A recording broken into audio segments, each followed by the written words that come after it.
The last screening. In the quiet town of Netheton, tucked away in its shadows, stood an old movie theater known as the Cinemark of Lost Dreams. The once vibrant establishment had fallen into disrepair, its marquee flickering and peeling like aged parchment. The townsfolk often spoke in hushed tones about the films that had never graced its screens, often claiming that it was haunted by the ghosts of unaired movies, films doomed to obscurity, their creators left to torment the ether forever. Samuel, a film enthusiast and burgeoning writer, had grown intrigued by the lore surrounding the theater and its rumored collection of forgotten films. The townspeople shunned the building, going so far as to insist that being inside provoked a feeling of uneasiness, a sense that the very air was charged with confusion and sorrow. But to Samuel, it was a siren call for the curious, a treasure trove of untold stories waiting to be discovered. One stormy evening, Samuel donned his jacket and made his way to the theater, lightning illuminating the crumbling facade as he pushed through the warped doors. The musty air was thick with the smell of mildew and something unplaceable, an ambiguous scent that made his skin crawl. Yet it also compelled him deeper into the shadowed interior. Inside, the lobby was littered with dust and debris, remnants of long-forgotten movie posters peeling from the walls. Tattered curtains hung lifelessly in the abandoned screening rooms, echoing the whispers of countless hours spent in cinematic dreams.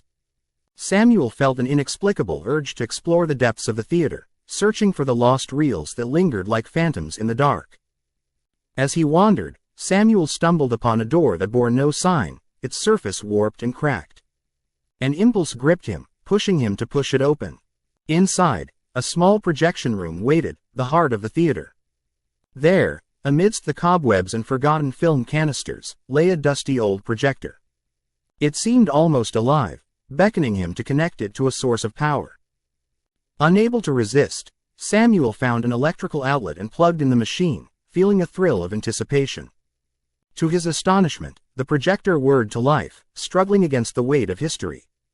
He rifled through the canisters, uncovering one labeled, "The Bride of the Abyss," dated 1982. With trembling hands, he loaded the film, eager to see what secrets lay within. The room dimmed as the film flickered to life. Images danced before Samuel's eyes. Suffocating darkness enveloped the screen, punctuated by flashes of a bride, unable to escape her fate. Her ethereal beauty turned grotesque as she descended into shadowy depths, her screams chilling the marrow in Samuel's bones. He had never encountered anything like this. It felt eerily real, as if the very essence of despair seeped from the film itself.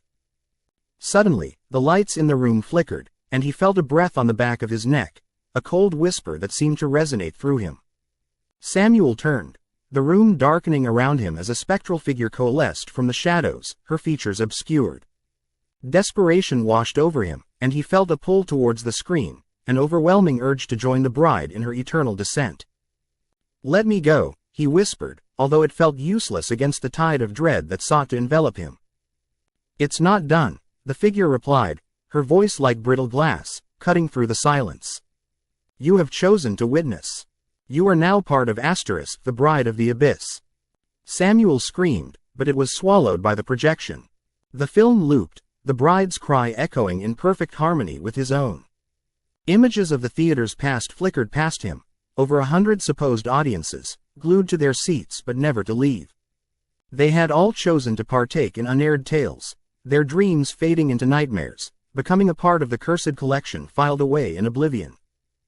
The projector rattled as the film reached its climax, the bride's tortured visage on display, the darkness consuming her in a grotesque flourish. And then, silence fell. Samuel looked around, heart pounding in his chest, but the only company was the dim glow of the projector. As he grasped for the door, he felt a tug against his very essence, chains of the past holding him tight. Behind him, the projector sputtered and dimmed, casting ominous shadows that twisted and contorted, echoing the voices of countless escaped souls. Each of them beckoning him to join them in their cursed eternity. In a moment of sheer terror, he stumbled back, crashing into the wall. Samuel's breath quickened, every fiber of his being screamed to escape.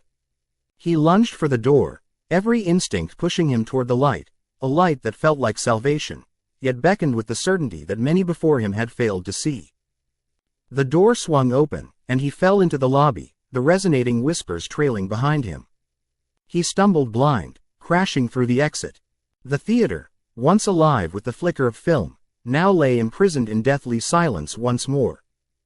Samuel gasped for fresh air outside as rain poured down.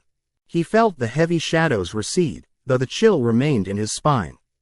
Yet he knew, somewhere in the depths of the Cinemark of Lost Dreams, the projector still spun, and the Bride of the Abyss awaited its next audience, a cruel reminder of the stories left unshared, lingering, and ever hungry for souls brave or foolish enough to watch.